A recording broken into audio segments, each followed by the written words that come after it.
이 고난주간의 은혜는 십자가의 예수님을 만나는 데 있습니다.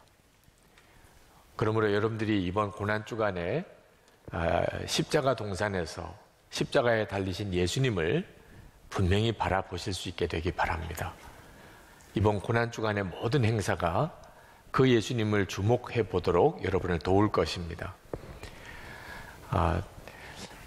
우리가 예수 그리스도를 정말 믿는지, 내가 진짜 영적으로 지금 충만한지 고난주간과 부활주의를 지내보면 압니다. 어떤 사람은 십자가에 대해서 아무 생각이 없는 사람이 있습니다. 요즘 인터넷에서 초등학교 아이들 엉뚱한 대답을 한 것이 이따금 유머로 올라오기도 하는데, 슬기로운 생활 문제, 이런 문제가 있었답니다. 이웃집 아주머니가 사과를 가져오면 뭐라고 인사를 해야 됩니까? 뭘 이런 걸 다 그렇게 썼다는 아이가 있고, 엄마 아빠는 왜 우리를 이렇게 사랑하실까요? 그러게 말입니다. 그렇게 썼다고도 합니다. 그런데 꼭 우리 그리스도인들 중에 그런 분이 계세요. 하나님이 우리를 위해서 왜 독생자까지 주시고 우리를 이렇게 사랑하셨습니까? 그러게 말입니다. 참 답답한 분들이 많으세요. 고난주간 지나보면 여러분의 수준이 어떤지 여러분이 아신다니까요.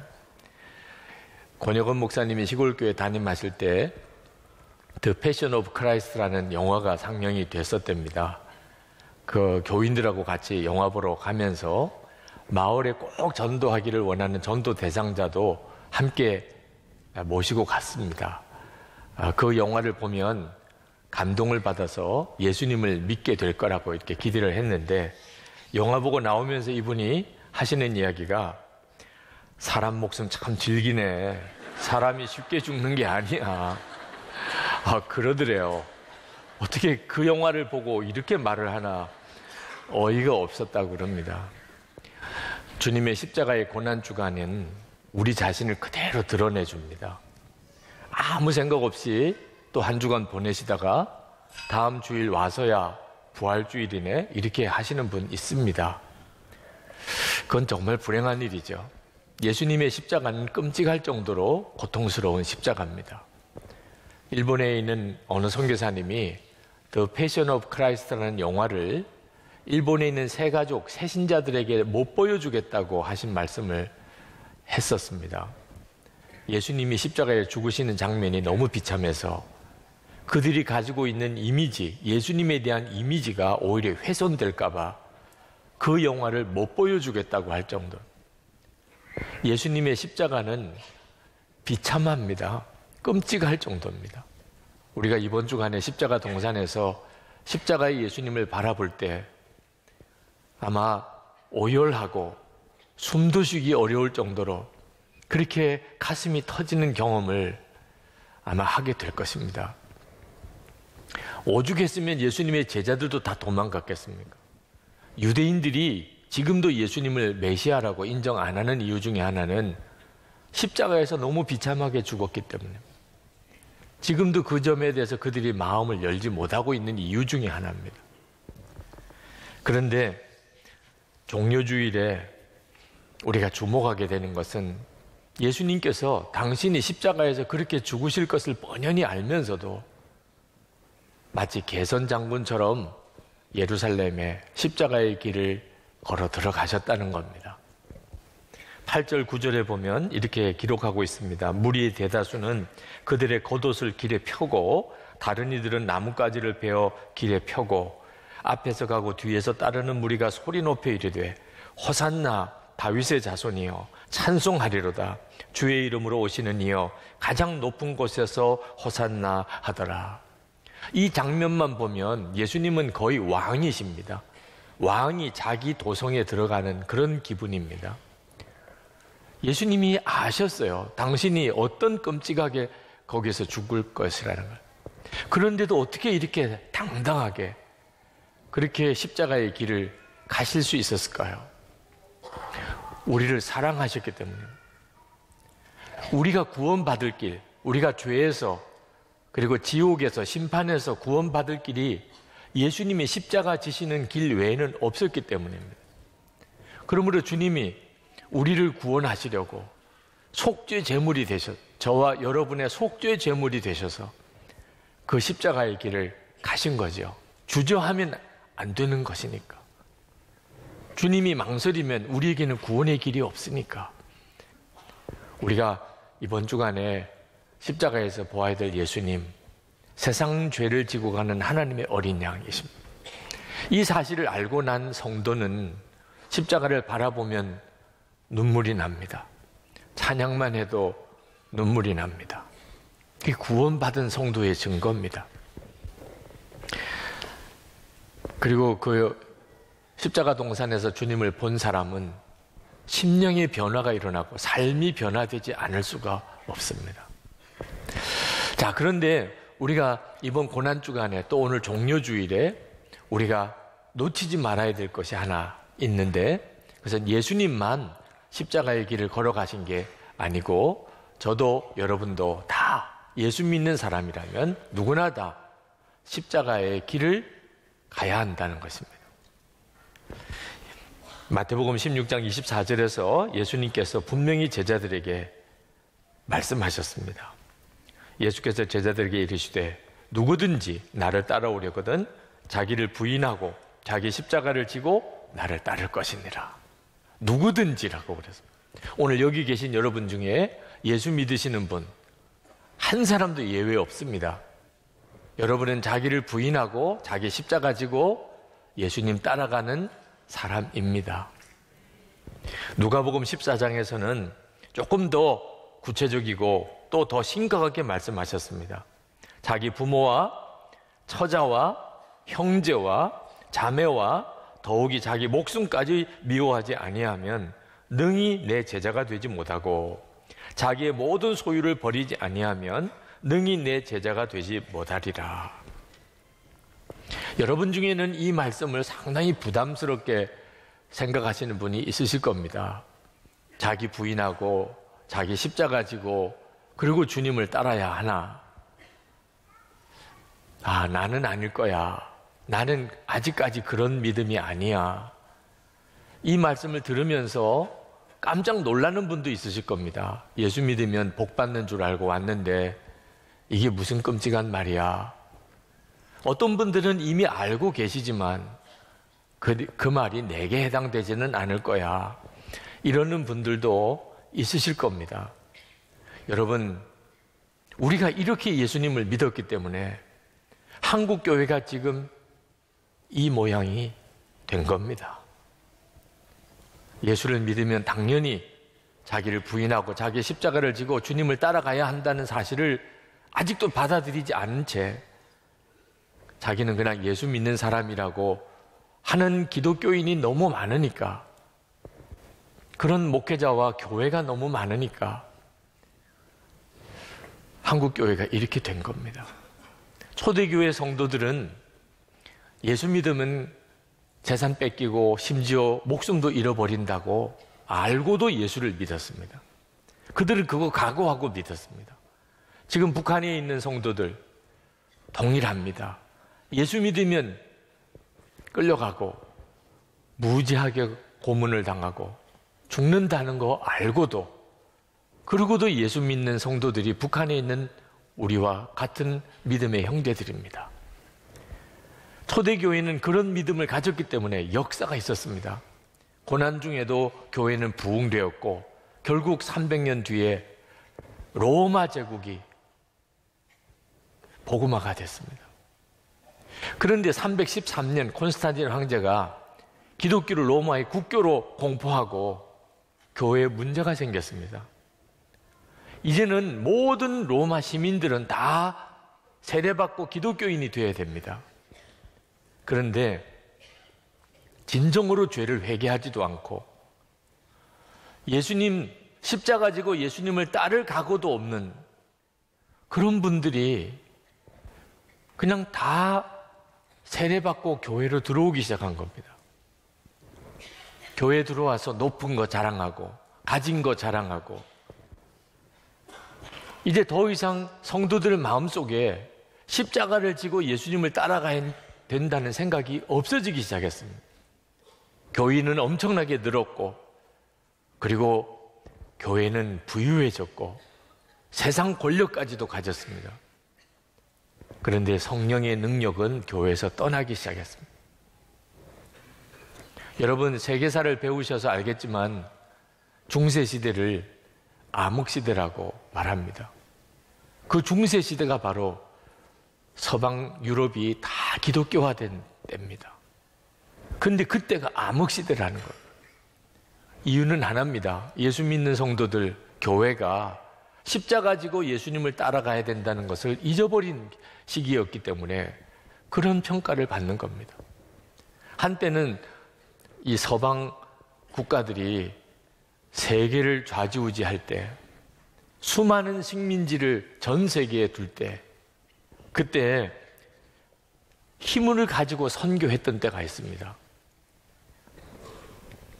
그로 인해서 지금 선교 현장에서 얼마나 복음에 대한 저항이 강한지 모릅니다.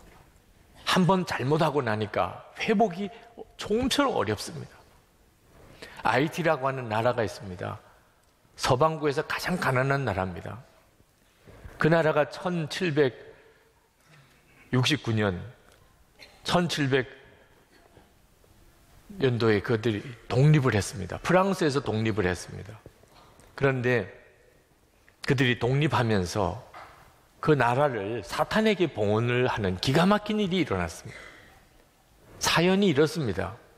자기들을 식민 지배하던 프랑스라고 하는 나라를 보니까 사람들이 다 하나님을 잘 믿더라는, 마을이 생기면 꼭 예배당을 만들고, 사람이 죽으면 무덤에다가 십자가를 꼭 꽂고, 주일이면 손잡고 다 교회 가서 예배 드리더라는.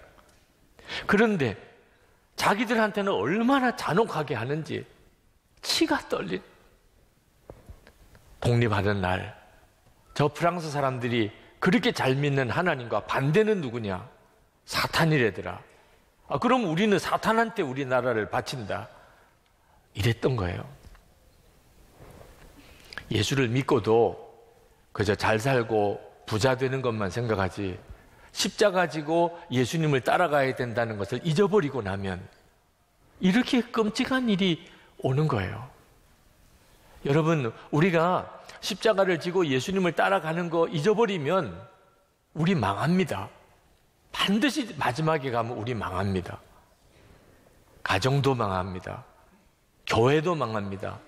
나라도 망합니다. 그러나 우리가 십자가 지고 예수님을 따라가면 우리 삽니다. 우리 가정도 살고, 교회도 살고, 사회도 살고, 나라 민족도 다 삽니다. 그 비밀이 십자가 지고 예수님을 따라가는 데 있습니다. 십자가가 도대체 뭡니까? 고생스러운 환경입니까? 괴롭히는 사람입니까? 고난입니까? 아닙니다. 십자가는 그런 게 아닙니다. 제가 신학교에 가서 집회를 하면서, 여러분, 십자가 지고 주님을 따라가야 됩니다. 큰 교회 담임 목사가 되려고 하지 말고 십자가 지고 주님 따라가야 됩니다. 그랬더니 우는 아이들이 있어요. 그 길이 너무 힘들까 봐 울어요. 어떤 학생은 노골적으로 저에게 따지는 질문을 했습니다. 자기는 큰 교회 담임 목사면서 우리 보고만 그렇게 고난의 길을 가라고 하느냐, 그렇게 따지는 학생도 있었어요. 큰 교회 담임 목사 맞습니다. 근데 저는 생각합니다. 지금 제가 가야 되는 길 중에 가장 힘든 길이 선한목자교회 담임 목사 길입니다. 아마 더 힘든 길 있으면 그리로 가라고 하셨을 것 같아요. 여러분, 그러나 고난이 예찬받아야 될 거라는 뜻 아닙니다. 우리가 십자가 지고 예수님을 따라가야 된다고 그래서 고난이 중요하다, 고난이 목표다, 그건 완전히 속는 겁니다. 우리의 목표는 고난도 아니고 예수 그리스도십니다. 예수님을 따라가는 겁니다. 주님을 따라가다 보니까 고난의 길을 갈지라도 두려워하지 않는 겁니다. 주님 따라가다 보니까 어떤 어려운 길에도 담대한 겁니다. 한 번은 임석순 목사님께 어느 선교사님이 찾아오셔서 내 아내가 내 십자가입니다. 그러면서 이혼 상담을 해 오셨어요. 목사님이 말도 안 된다고 어떻게 선교사님이 이혼을 하십니까? 그랬더니 웃옷을 벗으시더니 팔을 보여주는데 물린 자국이 있어요. 제 아내가 물었다는 거예요. 이런 여자를 데리고 제가 어떻게 사역을 합니까?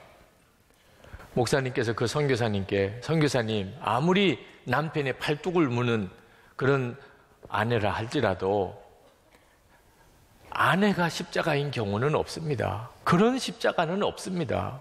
그럼 뭐가 십자가입니까? 팔뚝을 물어뜯는 아내도 사랑해라 하시는 주님의 말씀이 십자가입니다. 여러분 십자가가 뭡니까? 고난입니까? 아직도 정확한 게 아닙니다. 주님이 나에게 하라고 하시는 말씀이 십자가입니다. 여러분이 그 사실을 정확하게 아셔야 돼요. 고난 다 십자가는 아닙니다. 불평하고 다른 사람 비난하고 서로 싸우고 그러면서 고난을 당하는 사람들, 그분은 참 애처로운 사람이긴 합니다. 고난 중에 있는 사람은 도와드려야 되기도 합니다. 그러나 그 사람을 십자가의 길을 가고 있다고 말할 수는 없습니다. 그런 십자가는 없어요. 여러분, 십자가는 우리가 십자가의 길을 걸어가시는 주님을 바라보고 따라가는 거예요. 그게 십자가의 길을 가는 겁니다. 주님 십자가의 길을 걸어가실 때 그때 나귀 새끼도 그 십자가의 길을 걸었습니다. 예수님을 등에 태웠으니 뭐. 그리고 예수님이 주인이시라 가자고 하는 방향 잡아주는 대로 가다 보니까 십자가의 길을 간 거죠. 우리가 똑같아요. 예수님은 우리의 생명이시고 우리의 주님이시고 우리의 왕이십니다. 그 예수님이 지금 내 안에 와 계셔요. 그러니 예수님 주인이시니 주님 가자는 대로 우리도 사는 거죠. 주님 하라는 말 하고 주님 가는 길 가는 거죠. 그게 바로 십자가의 길을 가는 겁니다. 주님은 결코 우리 혼자서 십자가 지고 가라 말씀 안 하셨어요.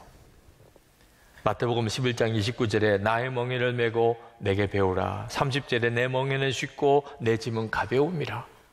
주님은 함께 지고 가자는.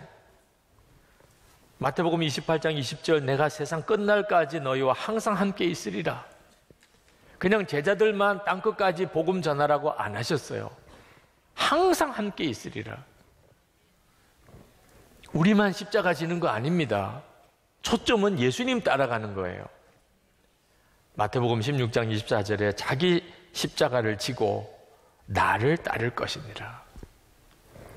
저는 목사가 되고 난 다음에 하고 싶은 거 하지 못하고 하기 싫은 거 해야 되는 그런 마음의 원망이 있었던 때가 있었습니다. 할 말 하지 못하고 하지 않고 싶은 말 해야 되는 그런 피해의식이 저에게 있었습니다. 그런데 주님은 깨우쳐 주셨어요. 제가 원하는 길 아니고 주님 원하는 대로만 살아보니까 비로소 주님은 저에게 살아계신 주님이시고 늘 함께 계시는 주님이시고 그리고 이제 만나 뵙게 될 주님이 되셨어요. 이건 참 복이에요. 힘들다 어렵다 그렇게 생각했는데 지금 지나와 보니까 야, 이런 복을 내가 받았구나 그런 생각이 듭니다.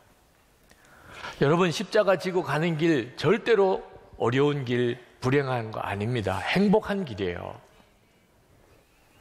이제 100세가 거의 되신 김영석 교수님 100년을 살아보니 라는 책을 쓰셨는데 그 책 속에서 이렇게 썼습니다. 부를 가진 이도 명예와 권력을 가진 이도 많이 만나보았지만 행복하지 않더라. 부자나 권력자들이 결국은 불행으로 끝을 맺는 경우가 많았다. 사랑하는 사람들을 위해 희생하고 헌신하는 사람들이 가장 행복한 사람이더라. 사랑 있는 고생이 진정한 행복이다. 그렇게 말했습니다. 여러분, 고생 안 하고 사는 거 절대로 부러워할 거 아닙니다. 사랑 때문에 했던 고생, 이거 없는 것이요, 끔찍한 일입니다.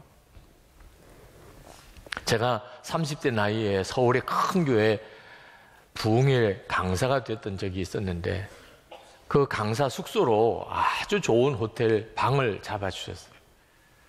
내가 이게 웬 이런 호강을 하나, 그런 생각을 하는데 6.25 때 돌아가신 할아버님, 순교하신 할아버님 생각이 나요. 그때 번뜩 떠오른 생각이, 이게 할아버지 상급인가? 그 생각이 떠오르는데 그냥 호텔 방 무릎을 꿇고 눈물이 쏟아지는 겁니다. 그러면 나는 하나님 앞에 갔을 때 받을 상급이 아무것도 없는 거잖아. 그때 나도 모르게 하나님께 드렸던 기도가, 하나님, 돌짝밭 사명 외면하지 않겠습니다. 저는 목사면서도 부끄럽게도 옥토밭 길을 가고 싶었어요. 편한 길, 대우받는 길, 잘 되는 길, 그게 복인 줄 알았어요. 그런데 하나님을 몰라서 그랬죠. 하나님 앞에 설 때를 생각해 보니까 돌짝밭 가는 길이 내게 없다면 하나님 앞에 무슨 얼굴로 서나? 돌짝밭 가른 고난이 그게 복이더라고요. 그때는 그게 그렇게 깨달아져요. 그 이후에 저의 선택의 중요한 기준이 됐습니다. 어떤 길이 하나님의 길일까? 돌짝밭 가는 길이에요. 선한목자교회에 오게 된 이유도 거기에 있어요. 더 어려운 길이니까. 여러분, 이제 고난주간이 시작이 됩니다. 이번 고난주간에는 십자가 동산에 그 십자가에 달리신 예수님을 꼭 만나보시기 바랍니다. 그렇게 기도하세요. 주님을 바라보는 눈을 뜨게 해달라고. 그저 들어만 본 십자가가 아니고 바라본 십자가가 되도록. 그러면 여러분들이 십자가 지고 주님을 따라가는 게 절대 어려워지지 않습니다. 정말 마음의 소원이 됩니다. 십자가 길이 두려운 게 아니고 십자가 지지 않는 게 두려워요. 이번 고난주간을 지나면서 십자가의 그 예수님을 만나고, 그리고 십자가 지고 가신 그 주님을 따라가는 기쁨 때문에 여러분도 당당하게 십자가 지고 주님 따라가는 역사가 일어나기를 축복합니다.